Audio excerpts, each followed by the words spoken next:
My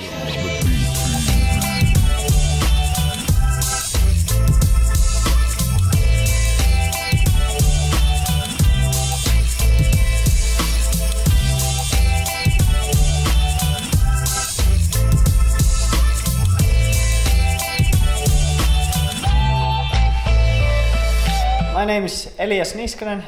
People call me Elmo. I'm gonna be in charge of teaching breaking at the camp.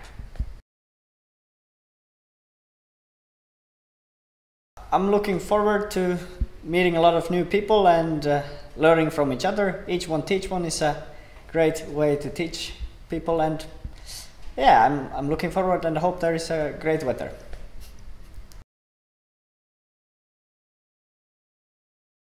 I think it's important because these youth will get to meet people from various countries and see how this culture is being done and in different places of the world, and then maybe they will get inspired by that.